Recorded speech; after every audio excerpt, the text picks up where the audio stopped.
it makes it harder for me to extend that sympathy towards voting for a substantial fare increase. And so, could you explain to me what the new penalties are that we could expect to be in place to discourage that kind of illegal behavior? Not a problem. I'm going to pass that question to Rupal Bapat. Rupal.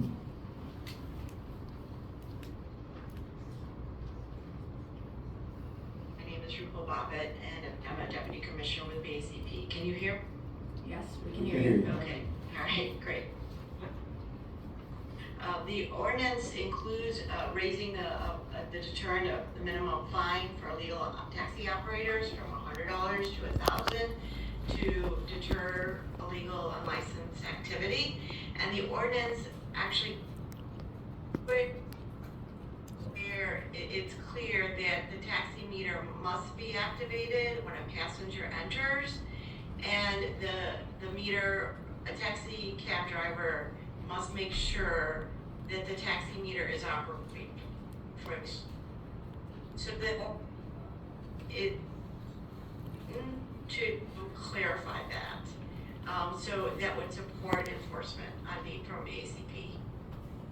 Were you able to get most of that?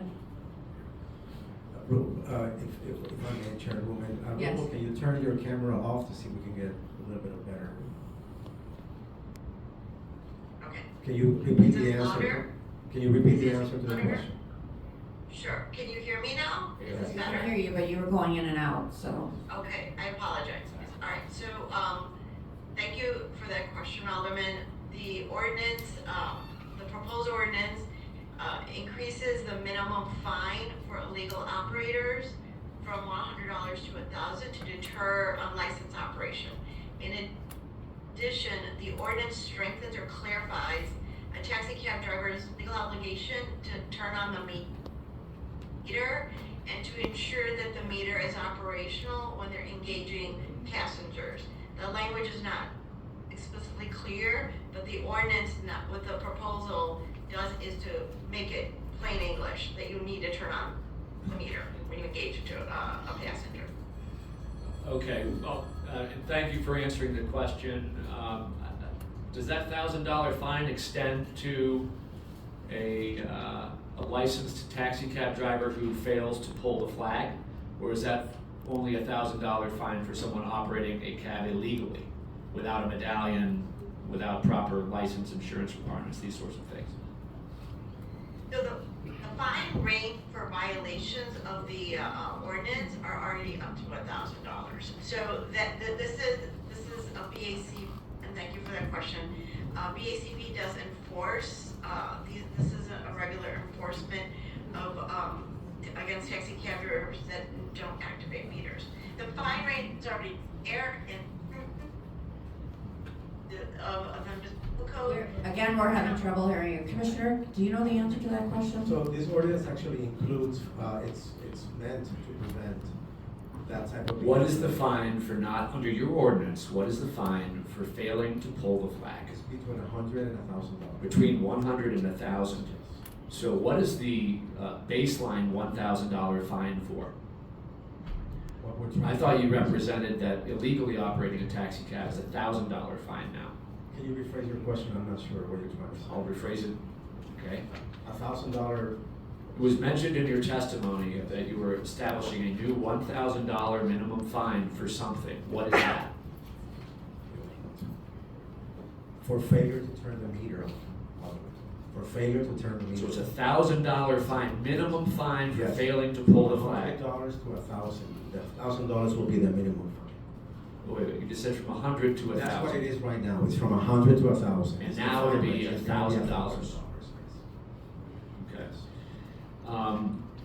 And again, through the chair, I would like, for the last 3 years, the number of citations issued for failure to pull a flag.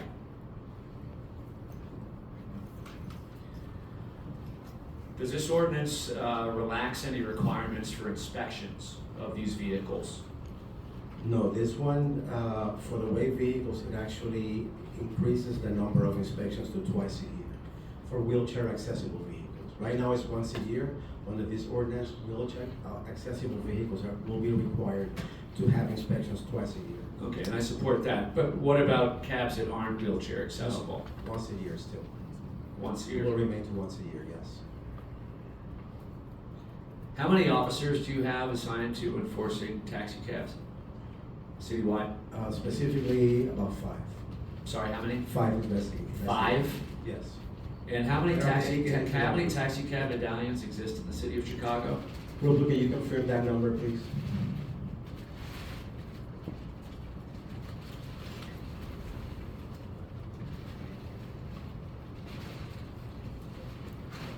I'm sorry, I'm on, can you hear How me? many, Or- how many medallions, active medallions do we have right now?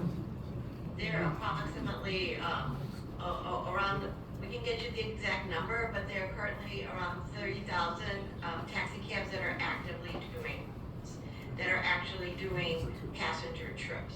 There are more taxi cabs that are licensed with potential to do trips, but right now we're seeing around approximately 3,000 doing trips right now. But we are seeing also an increase of more taxi cabs coming back into service as the weather improves and the hospitality industry and the tourism industry, also increases. It is seasonal. So this time of year, we usually see an increase.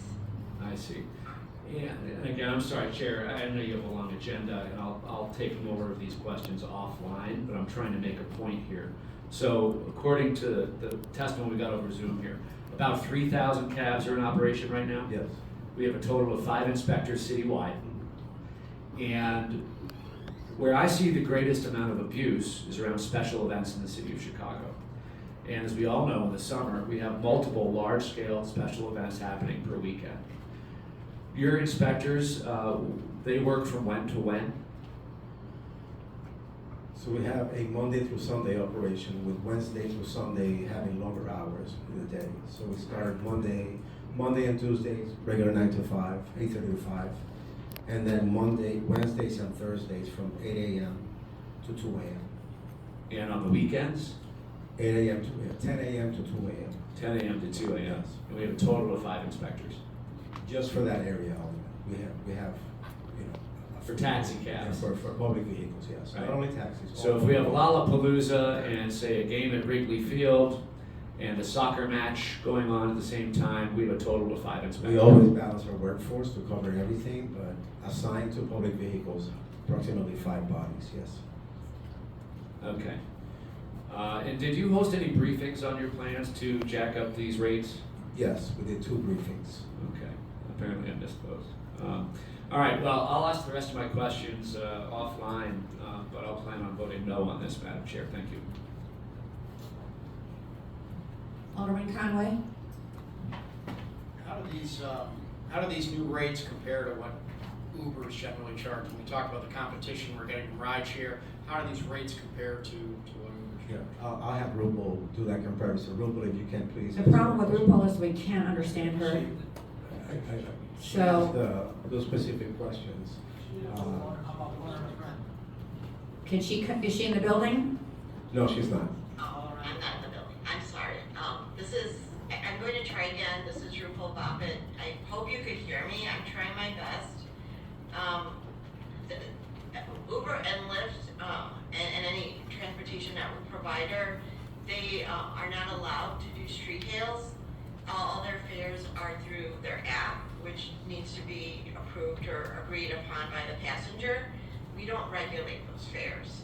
It is difficult for the city to compare something that we don't regulate. Okay, what is the purpose of raising fares? Presumably it has something to do with competing with those rates. Thank you for that question. Operating costs have increased. Taxi cabs are the only public passenger vehicles that can accept passengers through street hail. So passengers that do street hail or cab stands. The rates have not changed for 10 years. Operating expenses have increased in the last 10 years. Most other major cities have increased their taxi cab fare structure to align with increased operating costs. So the the city of Chicago and BACP's proposal is to align taxi cabs. I'm gonna just interrupt for a second.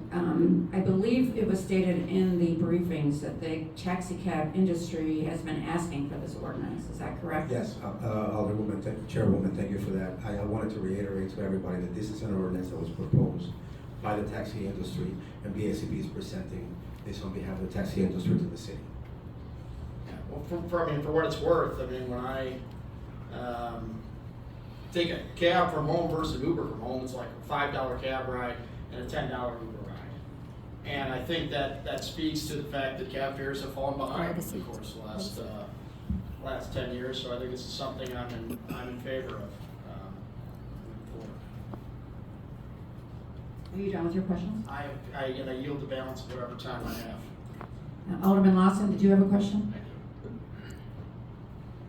Hello, you can hear me? Great. Yes, sir. Thank you, Madam Chair. A couple of things real quick. Rubel touched on the taxis are coming back online. It's somewhat seasonal. If we have, through the chair if you can, just a 10-year breakdown of how many active medallions we actually have at any given time, because I think it's probably a decreasing number over time. Another quick question is, I've been in a rideshare that asked to cancel the ride to a flat fare. I'm probably not the only one. We don't have any enforcement on that, do we? Or what would be the enforcement? For canceling the. So I'm in an Uber and we're going to O'Hare and they say, what they tell you, $80, so let's do 60 instead. Cash? Without the meter, so that's what we're trying to do. So this is in a rideshare though, not in a taxi. But I'm curious about the enforcement ability we have if rideshares are doing the same thing. Everything is complaint based. You Okay. can submit all your information to us, and the same group will investigate Right. an issue. I appreciate the vomit fee doubling. I don't think you did anything for $50, but I do think we need a new name. Let's do that and substitute it down the road, right? Because it's more than that. It's a lot of different things that go on. If there's food, if there's other stuff. We have a gas surcharge built into this ordinance, and I believe it's at $5 a gallon, and that is measured downtown or the outer neighborhoods. Thanks, Alderman Chris Jessup, Assistant Commissioner. Rubel, I'm just gonna jump in. It's based on National Consumer Price Index, I believe, and it's based on I think it's a 3-month period, but it's not necessarily based on any local region in the cities. So just kind of, go ahead, RuPaul. I'm sorry, I'm so sorry. I'm sorry. In the ordinance, it is linked to, it's actually the AAA average for the Chicago area. So it's at the AAA website specifically for Chicago, and it has to be $5 above miles per gallon for 1 month. So that's already built in. That was passed a couple of years ago. The substitute has, basically there's a clarification on the language just to clarify that that's when it kicks in, but there's no change. There's no substantive change to what is already was passed. And the BACP is monitoring gas prices right now to monitor in Chicago, and they're going up about $5 a gallon. Okay, We use the same ones. maybe I just suggest when we clean up the other language that if we could use an actual Chicago city data point instead of metro area, it costs more in the city than it does in the suburbs generally, and we want them to fill up in the city still, right? But I think we're getting there, right? $5 a gallon is not far off if the trend continues. So I just kind of want to put a point on that for my colleagues and others that on top of this, I think we're going to get a fuel surcharge soon. Well, one last thing. In regard to the meter pole, is there signage, and I don't know, is there signage in the taxi cab now that says it's illegal for a flat rate except for McCormick Place, O'Hare, Midway? And is additional signage a possibility to address the issues that Alderman Riley brought up? Rubel, is there signage that is required to be in the vehicle? Yes. There is already placard information in every cab that's required, and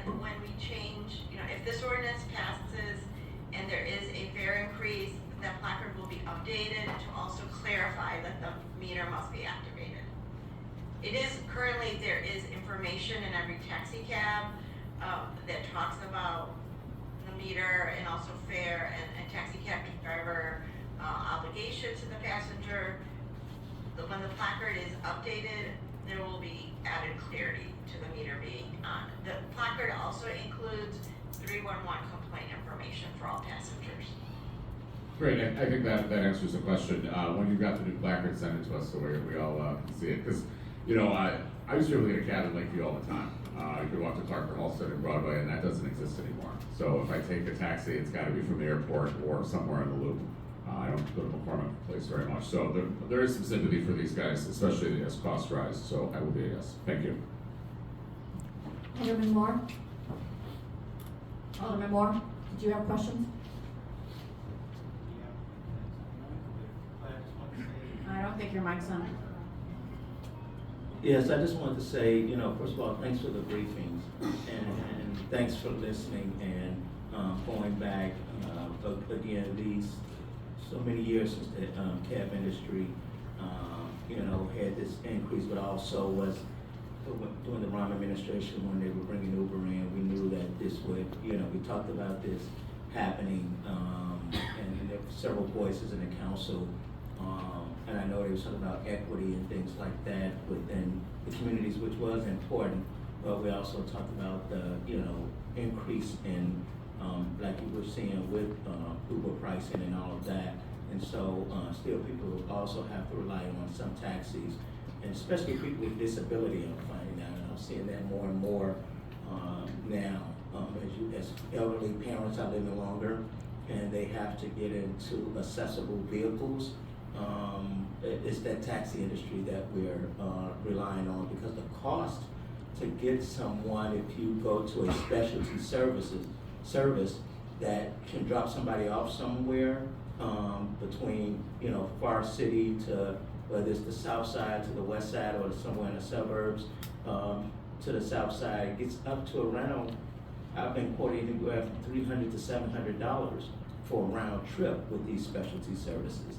And so relying on a taxi to do that becomes more important now. But I appreciate you all listening when it came to me asking for the increase of the bond fee. $50 was just too small, and I'm glad you all listened and doubled that. So thank you so much, and I look forward to supporting this ordinance. Thank you. Are there any other questions? Alderman Cardona? Thank you, Chairwoman. Thank you, the ACP, for bringing this up to us. I've got a question. The emblems, I know we asked how many emblems are still active. Are you guys increasing the cost of emblems by any chance?